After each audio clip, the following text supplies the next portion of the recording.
about me, I work for a company called Integrated Risk Solutions. It's an insurance broker, but I also do DOT consulting. So now tomorrow there's an ELD mandate on the schedule. I'm doing the hour-and-a-half presentation on the ELD mandate. I'll give you a little background on me. So I used to be a state patrol inspector. I worked the way stations and pulled people over in the United States of America with a truck. So if anybody in this room has any trucks, have any assets that you're running around delivering freight, ice cream, etc., you're potentially subject to the ELD mandate. We're going to cover that in depth tomorrow for an hour and a half. But if you have specific questions, come see me tonight.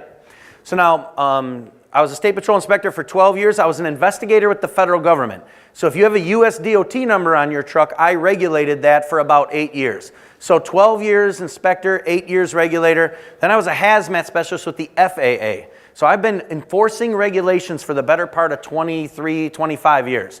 I left the federal government, the state government, and I became an insurance agent, which has got me involved with FSMA because a lot of our customers are subject to this. Whether you be a reefer customer or a regular bulk produce customer, it doesn't matter. So we're going to cover this. And then tomorrow with the ELDs, I'll give my background a little bit more about where that comes from, but let's just get started now. So FSMA, what do you need to know? FSMA is the Food Safety Modernization Act. Now, who is subject to this rule? You've got right here, shippers, receivers, loaders, and carriers. Shippers are those people that manufacture the goods, the people that originate the product. Pretty simple. Receivers are the ones that receive the goods. Receivers are only subject to the Modernization Act, the people that receive it, if they in turn get into transportation. So if you're a manufacturer of, say, ice cream, and you bring it to a distribution center who is the receiver, that receiver now becomes the quote-unquote shipper, is now subject to this rule because they received it from the shipper, and now they're going to hire a trucking company to pick it up, or they're going to use their own trucks. Fair enough? So that's when receivers are liable. Now, receivers aren't liable to the Food Safety Modernization Act if they receive the goods and they just use them on site, like a restaurant, etc. Loaders. Now, let's say that you are a distribution center and you have trucks that you distribute freight. Anybody who is loading that, like a forklift operator, anybody physically loading it is 100% responsible under the Food Safety Act. And carriers. Carriers are trucking companies. You can be a for-hire carrier or a private carrier. If you're a for-hire carrier, you're hiring someone to haul the ice cream. If you're a private carrier, you're the distribution network, and you have a fleet of private vehicles. In both cases, you are the carrier. Now, in one case, you're the receiver and the carrier. Carriers engaged in transportation operations. So those are the people subject to this. We'll get into more detail. So carrier means the person who physically moves the freight. Doesn't get into for-hire or private. Then you have transportation operations. Transportation operations means all activities where food is being moved that is subject to the rule. Shipper includes brokers. That's interesting. Does anybody use brokers at all? Right? A little bit? So let's say that you're a shipper of goods and you hire a broker, and the broker takes those goods and hires a carrier. Let's say the shipper says, you broker, you need to do A, B, C, D, E, F, G under contract. And then the broker now takes that responsibility and assumes it because it was pushed onto them by the shipper. Now, if the broker doesn't turn around and push that responsibility onto the trucking company, then the broker's responsible. So some brokers are freaking out, like the Landstars and the C.H. Robinsons of the country. They're like, hey, wait a minute. If we sign a contract with a shipper, we need to push a lot of those responsibilities onto the carrier. So you see how everyone doesn't want to take responsibility under this act? What they kind of want to do is sign a bunch of contracts making everybody else responsible. Now, you can't get out of it 100%, but that's what's happening. So what's a non-covered business? A non-covered business is anybody with under $500,000 in annual receipts over a 3-year cycle. Be careful. Let's say you are a manufacturer of ice cream, you're a shipper, and you're going to hire a trucking company, a motor carrier, that has under $500,000 in receipts. You cannot push the responsibilities other than what you can't push the responsibilities under this act to a motor carrier that's under $500,000 in annual revenues. You can do it via contract where you actually are saying from a liability standpoint, from a civil action standpoint, from a contractual liability, you can push it onto them. But if the federal government, a FDA investigator, comes in and says, I want to make sure that this was compliant and this food was unsafe. And you say, well, I pushed that specific responsibility onto the trucking company. And then they say, well, the trucking company's only got $300,000 in revenue. You can't do that. So be careful who you hire and who you're pushing the responsibility onto. So that's who is covered by the rule. Now we have small business and other businesses. Let's focus on small business. If you if you are a shipper or receiver that has fewer than 500 persons, you're a small business. If you're a trucking company with less than $27.5 million in revenue, you're a small business. Everyone else is a large business. Now, this rule was published in April of 2016. We got the date? Any large business, which is not the small here, what happened there? Takes forever. All right, so small businesses have 2 years from April of 16. So they have till April 2018 if you're a small business to comply. The other entities, which would be anybody with more than 500 people, and any trucking company with more than $27.5 million in revenue, they had to comply last April, basically, in the rule. So now, some shippers have assigned responsibility through contract already under FSMA to motor carriers. What's interesting is if you assign that responsibility prior on a small business, if you assign the responsibility on a small business already, they're not subject to the rule until April, so you're still responsible. You think you've pushed the responsibilities of FSMA onto someone that's a small business, but you haven't, because they're not legally responsible for this until this April. Fair enough? So that kind of breaks down who's covered based on the business size. Now there's some exceptions to it. If you transship through the United States to another country, if some freight's going from Mexico all the way to Canada, transshipping through, that motor carrier, the shipper, nobody's responsible under FSMA because it was transshipped through. If it's not consumed or distributed in the United States, then you're exempt, and anything regulated exclusively by the USDA, something that doesn't fall under FDA. So what requirements? Carrier responsibilities when there's a written contract with the shipper. Carriers have 3 things they need to be concerned with. Trucking companies is what I'm saying. Anybody who moves the freight. They have 3 things to be concerned of. Number 1, if you do bulk food that's not in a packaged, like produce, like bulk produce, you have to have written procedures and training to make sure that you clean out the trailer and you keep track of what was in there before. If you don't do that as a carrier, even without a contract, you're in trouble. The next one would be temperature control. You have to make sure that you can indicate to the receiver, this is the temperature that it was, and you have to prove to the investigator that I maintain this temperature throughout. Does that make sense? So whatever means you have to prove to a federal investigator that I maintain the temperature throughout, and this was the temperature when I came, that's what you're required to do. Now, if you do it through temperature monitoring systems and GPS and all that, it's easier to prove to the investigator. If you're using some old traditional way, which I'm not familiar with ice cream enough to know, just beware. Because if you're not doing something that's real technical and you can't prove it to them, you could be liable. So, other than, all right, so it's that, and then cleaning out the trailer or the truck. Let's say you have a truck and you deliver some freight. You have to have procedures on how to sweep and clean out the truck and trailer, and you have to train your people on that. So there's 3 things carriers have to do, period. Sweep your trailer, clean it, have written procedures for that, bulk shipments, and temperature control. Everything else that could adulterate food is the shipper responsibility. But many shippers are saying via contract, I'm not taking responsibility for this and this and this and this. One could be like rodent manifestation, right? I'm responsible to make sure that there's no rodents and there's no ants in the truck or trailer. I can push that responsibility onto the motor carrier throughout the transportation. Fair enough?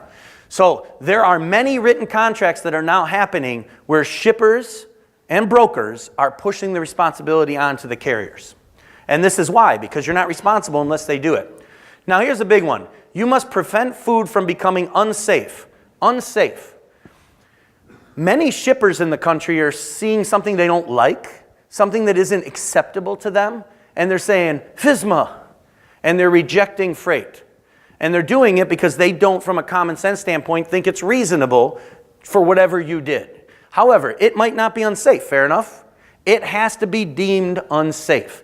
If it's not deemed unsafe, they can't reject it, but there's a couple steps that you need to go into. But ultimately, the goal of this is to prevent food from becoming unsafe. So now, FSMA is to have a food safety effect. It has nothing to do with insurance and claims. You see what I'm saying?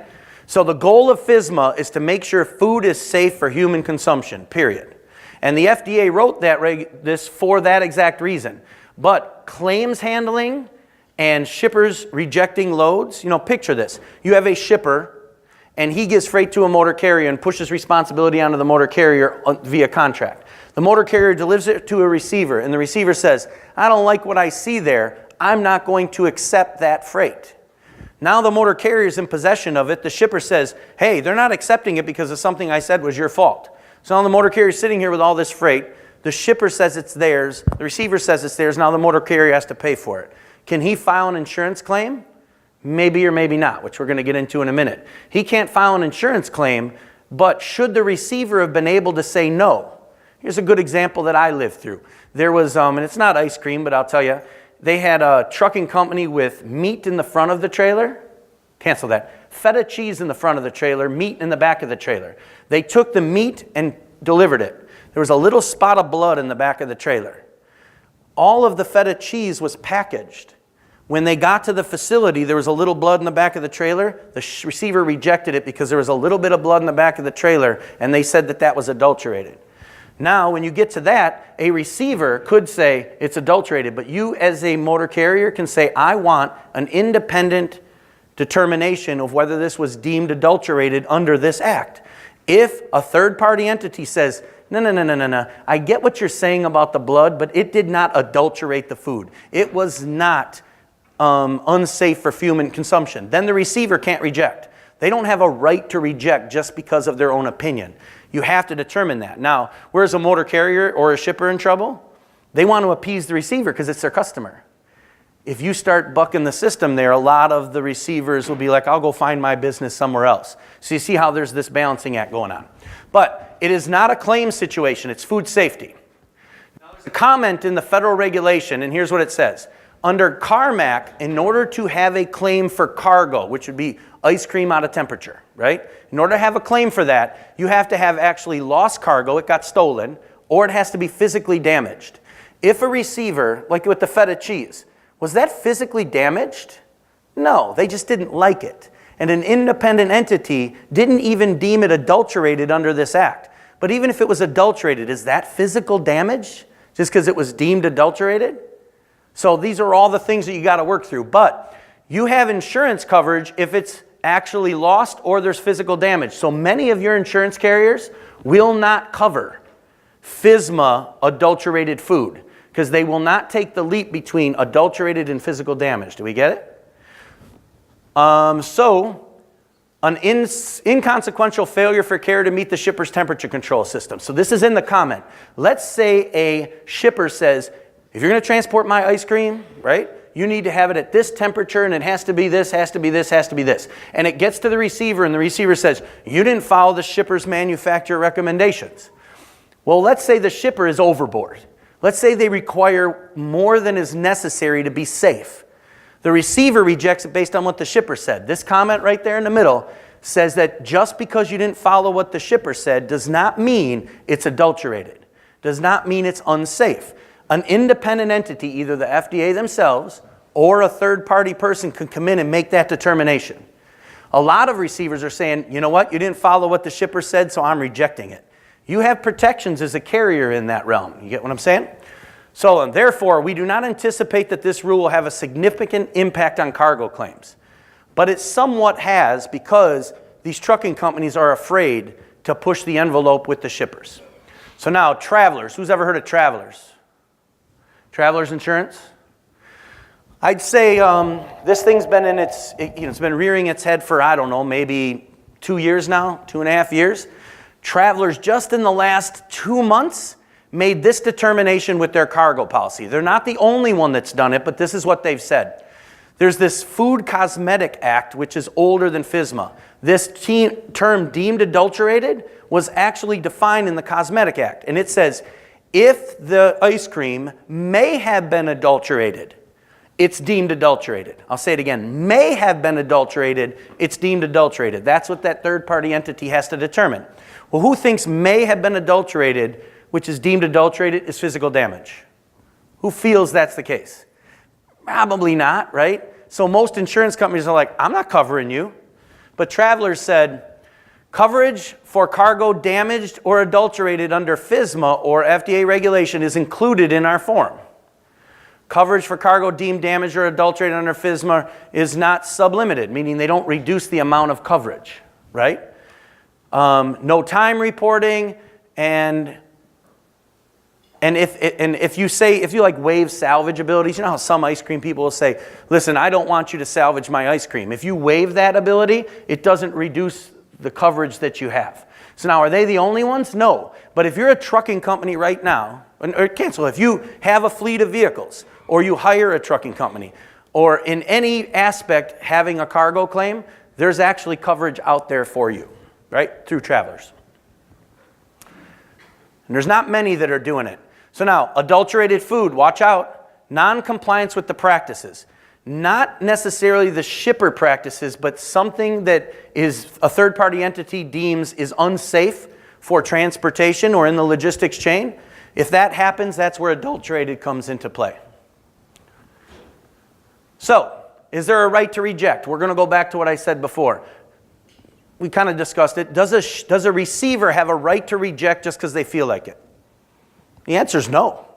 They have to prove it is adulterated. You can't just reject it because there's a small piece of blood sitting in the end of the trailer if the feta cheese never made it past that. You see what I'm saying? The driver could wipe that up, and then it's cleaned up, and then you move the feta cheese off that's packaged. That's not adulterated. But I had a customer where they rejected the feta cheese. What did my customer do? They paid for it out of pocket because it was their best customer and they didn't want to rock the boat with their customer. You see how bad of a situation that can be? But you need to know what your rights are, your legal rights under FSMA. And just because someone says, we have options. Now, if you're a shipper of goods and you have a good relationship with your trucking company and your receiver, your customer says this, work as a team. Everybody work united to try to work this out through the training provided here, right? So when it comes to rejected food, there's a really good memo here where there's this comment right here in this response. So if you click on this little PDF, you can actually read this comment 15 in the response. And what does it say? Shippers, loaders, carriers, receivers, it precludes the sale or distribution of any food where there's an indication of failure or temperature control or any other condition that may render the food unsafe, unless a determination is made by a qualified individual that the deviation or other condition did not render the food unsafe. So this is what you have in your pocket if you want to make sure that someone at the other end is claiming that this stuff is unsafe. Third-party qualified inspector. Fair enough? All right, so, all right, what requirements apply to transportation operations? A carrier, which is the trucking company, the person moving the freight. If requested by a receiver, they have to provide temperature. This is the section. Now, when you go into the Food Safety Act, it's 1.908.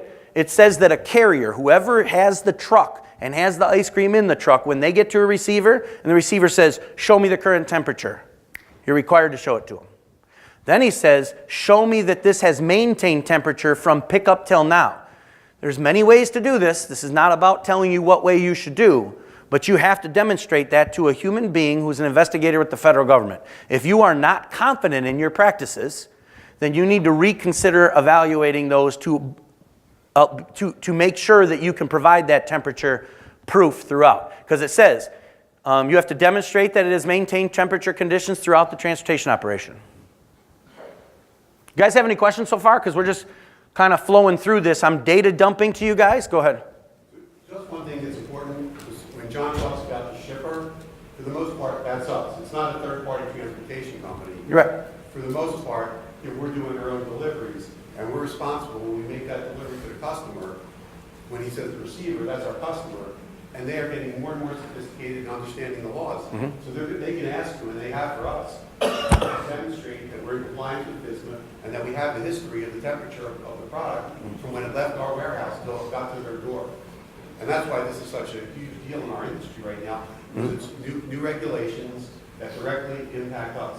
And you, And to reiterate what he's saying, if you are manufacturing the ice cream and you have a fleet of private vehicles, when you put it in a truck, that's the carrier. You're the carrier. so it's the manufacturer that brings the product to us, has to comply with these rules, as well as we who are delivering it to the end user. Correct. Even if you use your own trucks, because you are the carrier if you use your own trucks. Using your own trucks in the delivery process. 100%. Most of your audience here, they are distributors. So they are receiver and the shipper at the same time. Good. So just making sure that That we understand that, yep. So when I say trucking company, I mean you. It's just you're a private trucking company because you're hauling freight in your truck. Just because you arrange the freight for yourself doesn't change the fact. But now, I'll tell you, they will not call you the receiver under FSMA. They're going to call you the carrier when you're in a truck. Does that make sense? Go ahead.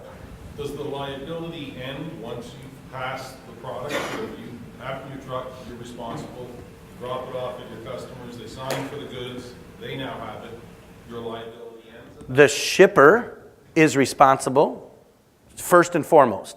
He's responsible the whole way through unless he pushes responsibilities onto someone else. Once it's received by you, then you become the shipper.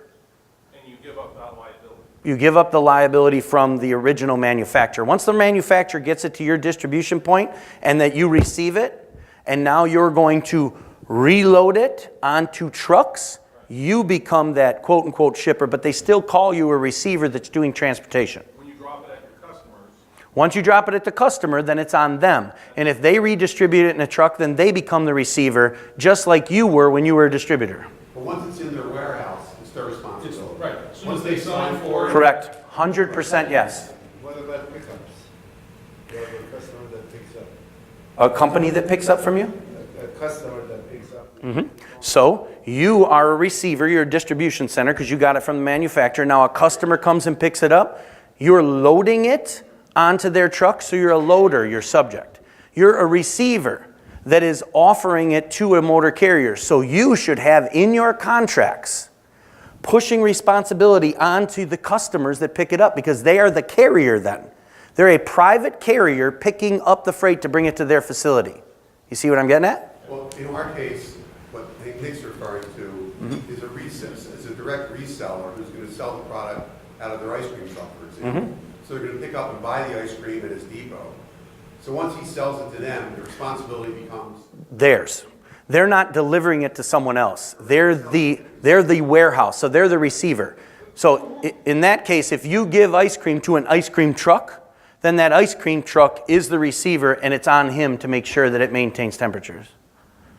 Go ahead. On the third-party verification, is there, if you go to a lawyer, there's organizations that verify each lawyer. Where do you get these third-party, is there an association? Nope. And here's the dumb part. They have not put any qualification requirements out for these qualified inspectors at all. And the reason they did it is because ice cream is ice cream, beef is beef, produce is produce, and what would make one unsafe for human consumption could be completely different than what makes the other thing unsafe. So they have not put guidance out or training requirements or anybody for the qualified inspector. Go ahead. So therefore, can the receiver become the third party? All right, that is a question that I would have to check in the frequently asked questions if they allow you to become the third party if you are defined as a receiver. I would guesstimate no. I think it probably says independent, but I'll have to check that. I'm not going to put words in my mouth. Go ahead. So with the statement as far as coming into the depot, so we don't have like official contracts for our vendors that come in and purchase. Can you just have a statement that's like in your depot, or does it need to be on the invoice? It has to be a written agreement. So now brokers, like freight brokers in the U.S., are today with this act, and it's similar to you but not completely. Before they give freight to anybody with a truck, they do like a rate confirmation sheet and they do like a purchase, like a rate agreement, and in their rate confirmation sheet they put FSMA language of what responsibilities they want on them. Now in your case, where you just said it's an ice cream truck, that's different. You're giving it to them, they're the receiver, it's done. It's the same as you giving it to a restaurant. Now, he's a receiver that has transportation operations. So your ice cream guy has to prove that. And if you want to go crazy, who is the receiver of the ice cream guy? I guess I don't think it would go that far. The consumer, right? So, but ultimately, when it comes to this, independent, we had answered that question, so we're good there. To Bailey's point, when you're selling it to an ice cream truck, once you deliver it to them at their dock, you're good. You're done. They come in and pick up, If they're coming and picking up and taking it someplace else or to sell it themselves. so we need no statement. If they're selling it themselves, no. But if you give ice cream to a truck and he brings it to another distribution center or some other receiver that's going to do something with it, if that ever happens, then yes, you're responsible until it finishes its transportation to that end place, which would be whatever it is. So That means the sub-distributor. If a sub-distributor comes and picks it up from you, you have to put it on your invoice or something. Correct. That this language, and once they sign it, then you pass on the But responsibility. if you physically put the product in your truck and deliver it to a sub-distributor, that's its final destination Right. for me. So then I no longer. yes, but you're responsible while it's in your truck. Yes. And then that last place can question you about your temperature. Now, if you had a guy pick it up instead of an ice cream truck, it was a guy that was bringing it to a restaurant. That's what I meant. If a guy's bringing it to a restaurant, well, then it's in transportation till it gets to the restaurant. And you'd want to push responsibilities onto the guy driving it to his restaurant. To be more specific, if you have a pickup for a sub-distributor, as Hans was saying, that keeps it on his own truck, but delivers it to other, To the end consumer. It would be the same as a restaurant giving it to someone walking through the door. An ice cream truck giving it to someone is the same as going to a... distributor is going to be selling it to a store. The store is going to be selling it to the final. So if you're selling it to a store, well, then the store is the receiver of it. It's not a consumer. No, what he's talking about, Yeah. the sub-distributor picks up from him, and he goes and starts selling to restaurants. You have to pass on responsibility Correct. to him on your invoice. Because the restaurants are the In receiver. the case of ice cream truck, you don't have the responsibility. That's different because the ice cream truck is the receiver. He's the restaurant. In the case of the sub-distributor, you have the responsibility. Yes. Unless you have a contract. You have to push the responsibility onto a sub-distributor because he's not the final destination of the food product. With an ice cream truck, just thinking that through, an ice cream truck is a restaurant. Regardless of him never taking the product outside his truck before he did it, right? Because the consumer is buying it from him, the consumer is buying it from a restaurant. FSMA does not regulate food preparation within a restaurant. Fair enough? But if it's going from you in a truck to someone else who is going to be the receiver in commerce, well, then that middle truck is a trucking company. And if it isn't your truck, you just hired a for-hire trucking company to pick up freight and go there. Unless that person is a distributor, then they're a private entity, but you're still a It carrier. doesn't matter whether he's the guy that picks up the product, whether he keeps it there as a storage and also a delivery vehicle. Yes, It doesn't but matter. the responsibility is his. Yeah, it doesn't matter, so it's the same responsibility. So you have to understand where that line in the sand is. Right. So what makes And- this very relevant to our industry is this is all new. This isn't like things that have been on the books and they're just starting to enforce it. They're very aggressively going to be enforcing it over the next few years. Starting in April. And even a smaller company, they monitor you through, through all the, licensing and do with your vehicles and everything. And they're going to be watching everybody. And to John's point and to Mr. Norman's point, the regulations are still being developed. So, can anybody be a third party right now? Maybe. But eventually that's going to get fixed. Because it's all still in the development stage. But it affects everybody, just about everybody in our association that's in distribution. Because once you take ownership of that product, you have to be able to, you may have to demonstrate that it's been maintained at the right temperature, that when you put it on your trucks, that you're monitoring that temperature and recording it when you get audited. And as much as we don't want to believe it's going to happen, we already know that it's happening. So instead of going into hypothetical scenarios at this early game, think of this. Shippers, loaders, receivers, and carriers. That's who's responsible. It defines all of those in FSMA. Then the government will take all the different scenarios and apply it to those 4 people. So if you make it and you bring it into transportation that first time, you're a shipper. Then if it's in transportation, you're a carrier. Then if it goes to someone who receives it, you're the receiver. And if that's the end place where there's no subsequent transportation, then that's the restaurant. But if that person receives it and then there's more transportation, well, then you're a receiver who performs transportation. Now you have more transportation. This goes from the original place until it gets somewhere where there's no more transportation. It's basically to make sure that it's covered from beginning to end. And what they did in the past is they would just respond to complaints. Now they're requiring you to put measures in place and investigating those measures and issuing fines and penalties for not being proactive starting in April. Go ahead. I see the staff recently that said that we received the goods, but subject to inspection. So therefore, you're still, as a shipper, you're still responsible, and the store has not taken the responsibility of the quality of the product because it's subject to inspection. But subject to inspection at the receiver. Yes, all of this is subject to inspection at the receiver because if he feels it's unsafe when he receives it, he can reject it. No, but under that line, subject to inspection, the guy can inspect it a week later. We can get the ice cream. But FSMA won't allow a week later inspection. It's not in the rule. It says once the transportation is terminated at final destination, that's it. They had a chance to reject it at that time. They can't go back 4 months and then say that it was bad later. Go ahead. Going kind of along those lines, so say I load my truck and go drives, hour or two to wherever he's going. I don't know, somebody's telling the driver can't hear him, he turns off the reefer. My post went out real quick.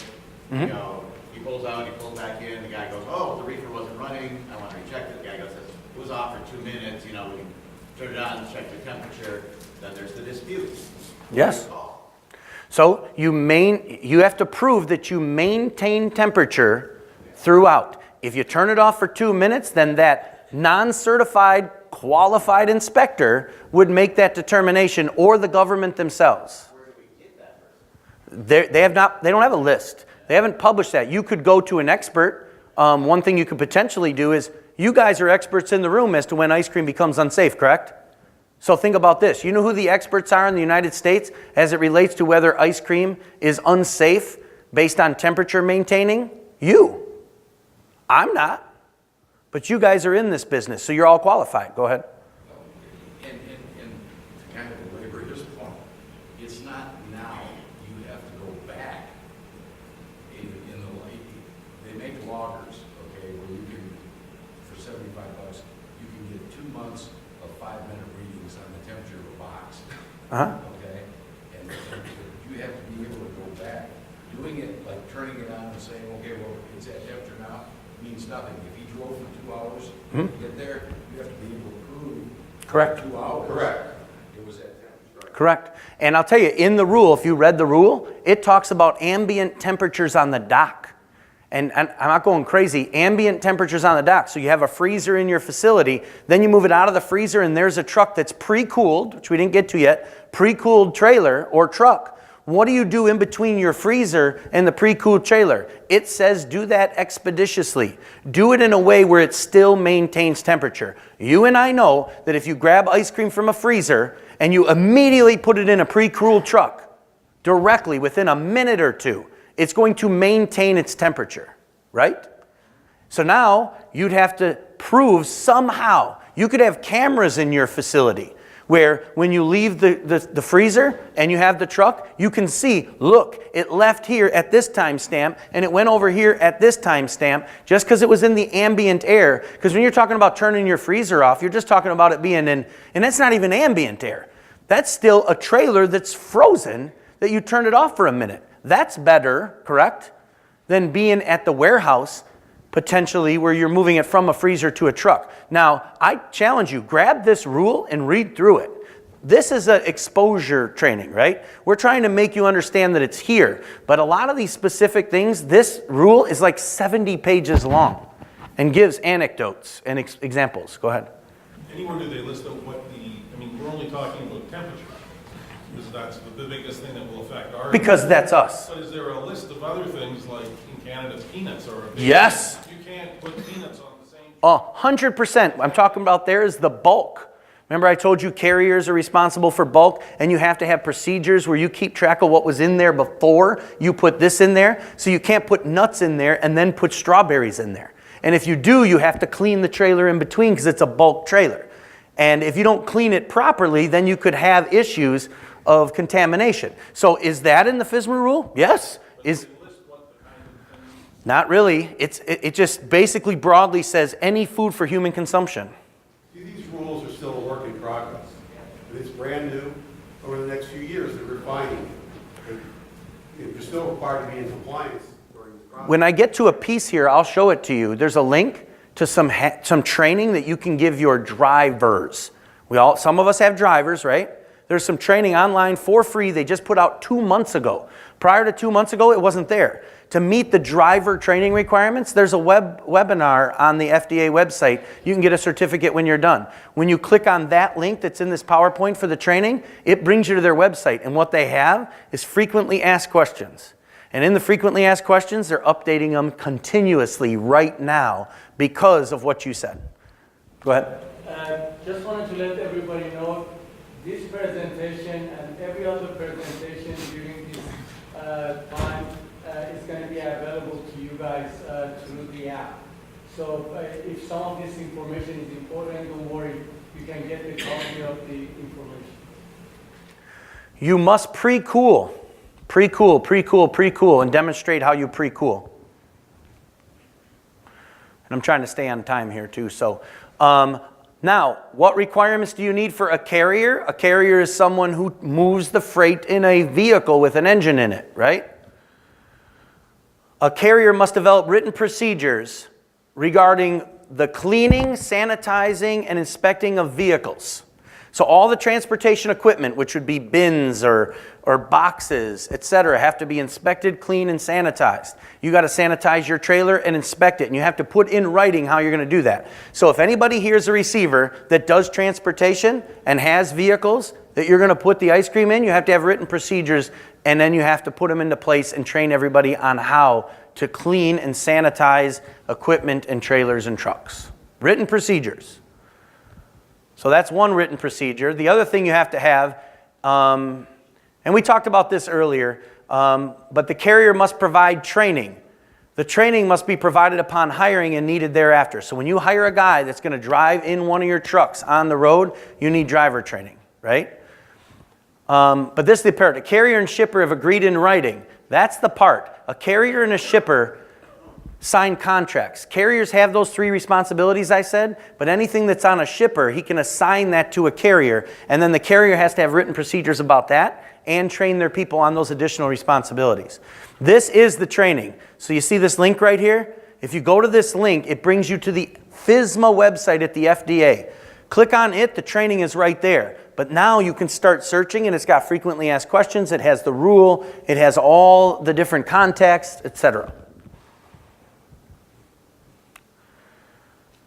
You must maintain training records. Those training records can be kept off-site, but you have to bring them within 24 hours, right? Data training, type of training, etc. So you have to maintain records 12 months. They can be off-site. Now, the other piece, though, is the procedures, the written procedures for cleaning out your trailer and the written procedures for temperature control. You have to keep those at your facility because the procedures are supposed to be in place and readily accessible for those people that need to put those procedures into place. 24 hours you can do that for. All right, equipment. Your equipment has to be so designed, your equipment, I'm talking about your transportation equipment, whether they're bins, trucks, reefer units, for temperature control or whatever else you do, they have to be so designed, suitable, and adequately cleaned to make it so that product does not become adulterated. Now, in the FSMA Act, which is kind of interesting, I read through it again for you guys because of freezing of the product, it says that you don't have to have a reefer unit. You'd think that a reefer unit would potentially be required, but it's not. You can have like dry ice. If you can maintain the temperature and prove that you had that temperature maintained and show the temperature when it gets delivered, it does not have to be like a refrigeration unit. There's also Yeah. old plates that a lot of our members use. Correct. So I don't want you to think that you have to leave and go into the old refrigeration units with this in order to meet the rule. It says clearly in there you do not. So you don't have to change well-established industry procedures on how to keep this food within proper temperature.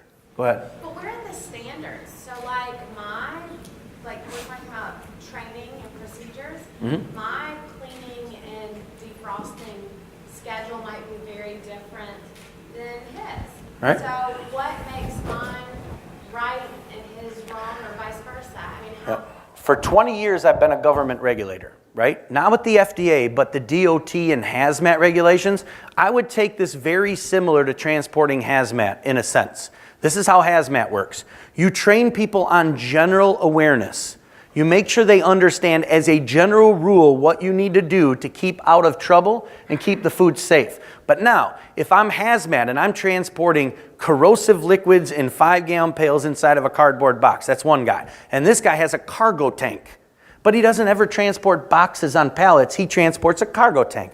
There are specific differences as to what you need to do to make sure that this cargo tank hazmat is transported safely versus the stuff in the box. So now let's talk about us. We have to do certain things with cleaning and sanitizing and temperature control to make sure that our ice cream is safe for human consumption. Now, feta cheese, they have different cleaning procedures. They have different, because the equipment that you're going to use might be different. They have different cleaning procedures. They have different temperature specifications. So what you need to do as a subject matter expert is develop procedures for cleaning and temperature control that you feel are necessary to keep your product safe. FSMA's not really going to question whether you, a subject matter expert, put the proper procedures in place. Because when I was a government official and I enforced hazmat, I might disagree with your hazmat training because I think it stunk, right? But you did it and you met all the minimum elements. So I couldn't hold you accountable for it. Same thing here. Just don't not put something in place. If I come in as an investigator and say, where's your written procedures for cleaning out your trucks? I don't have any. That's where you're going to get a fine. So you have to start taking these extra steps. Go ahead. What are the fines like for violations? It says $50,000 maximum, but the way that they generally do that with the government, because I was at the FAA and all the government agencies are the same, they take into account your size, revenue, ability to pay, and the fine structures are generally based on that. But Larger companies pay more, 100% more. I mean, it's just the way it is. I always equate it to trucks. Schneider National gets a fine for no drug testing program, and it might be $2,000 for a small company. Well, what's $2,000 to Schneider? Nothing. So then they get a fine for $80,000. Same offense. But you can't give a trucking company with 2 trucks an $80,000 fine. You put them out of business. Same exact concept that will happen here, 100%.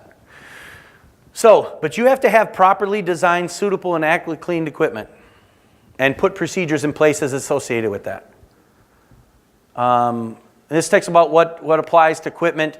Temperature control, it has to be designed, maintained, and equipped to provide adequate temperature control to prevent the food from becoming unsafe. Designed, maintained, and equipped.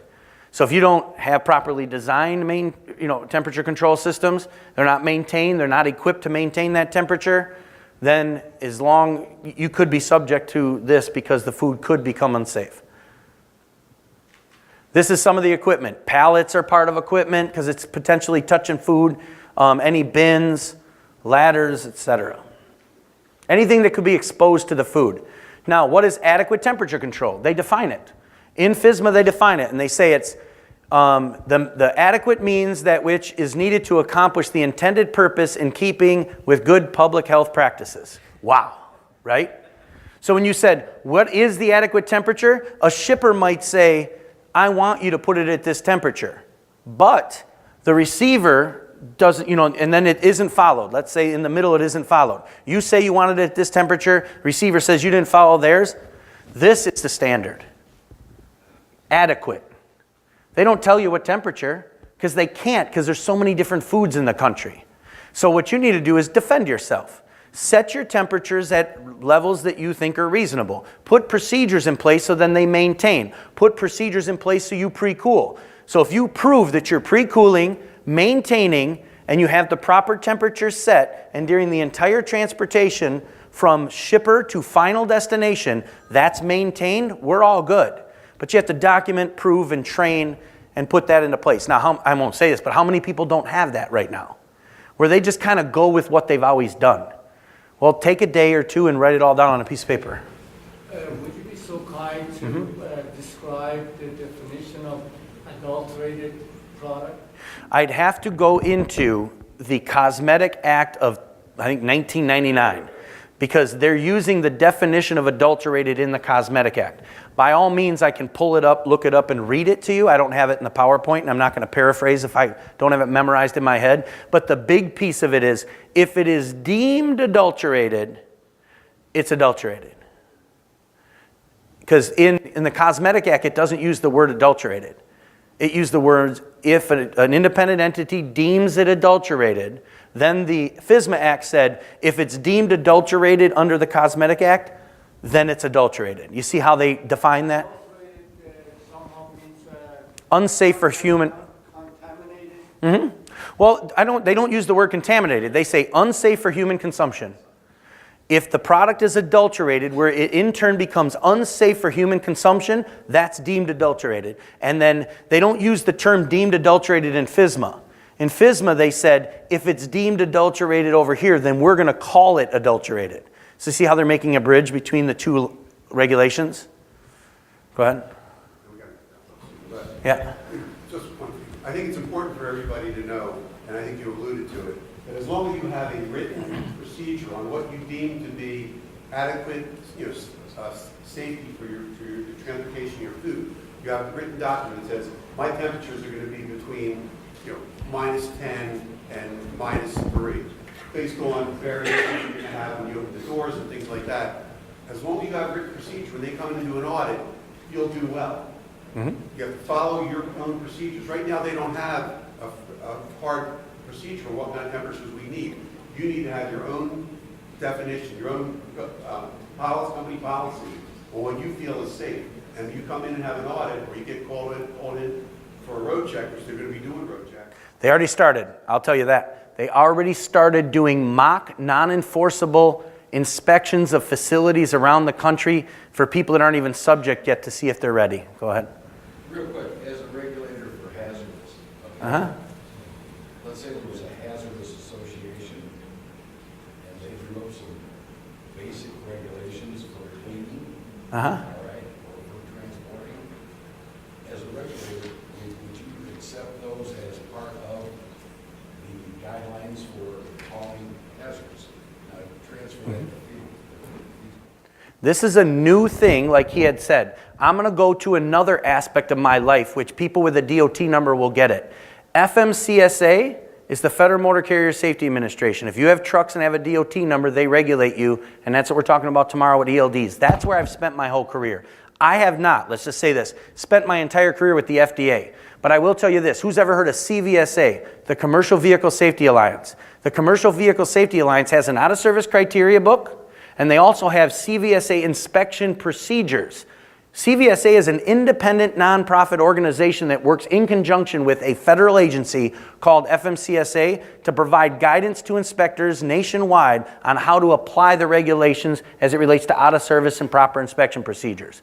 Could FDA line themselves with a quote-unquote CVSA entity? Yes.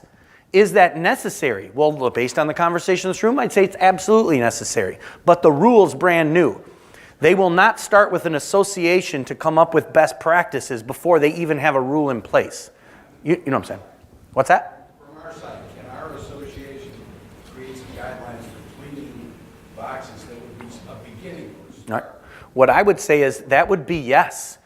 Because if I was an investigator of 20 plus years in other regulatory bodies and I was provided a document from an association that is absolutely educated in this area, me as an FDA guy would take that information as a baseline for what is best practice.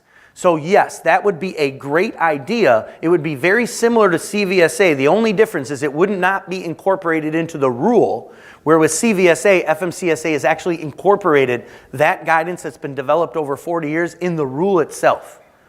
But yes, absolutely, that would be a great, I'll tell you, pipeline associations do that all the time. Do you want me to cover any more? I mean, $50,000 fine.